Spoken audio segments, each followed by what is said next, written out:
Let's cross now to France 24's Haxie Meyers-Belkin, who's in Euskirchen for us. What is the latest in regards to that massive clean-up operation now underway, Haxie?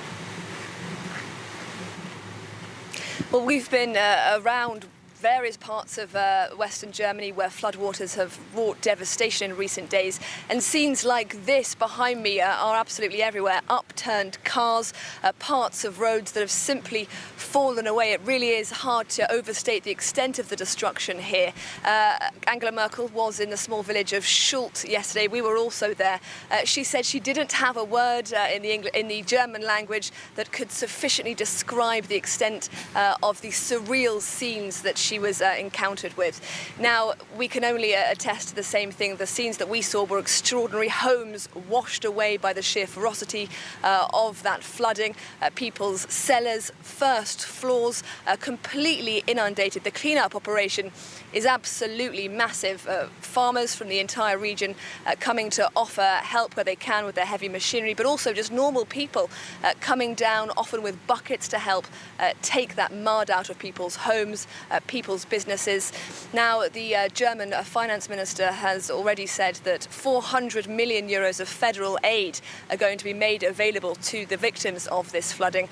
But it's already abundantly clear that the clean-up operation is going to be much more costly than that. There are already estimations of several billion euros.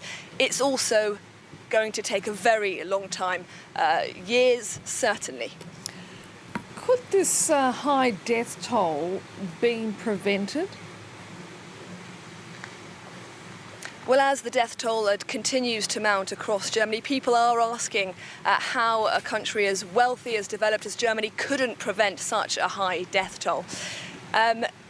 There are concerns that there wasn't enough information shared in the early hours, the days preceding this flooding. The German Meteorological Agency says it did its job. It said that it relayed the message of imminent heavy rains to local authorities, but it said it can only assume the message didn't get through. Now, here in Germany, the responsibility of dealing with flooding lies with local authorities and not the federal government. Local authorities that are often ill-equipped to deal with such enormous catastrophes, clearly. So yes, a lot of confusion and some anger here in Germany today. People wondering how quite so many people lost their lives when we knew that heavy rains were coming across Western Europe. Haxie Meyers-Belkin, thank you.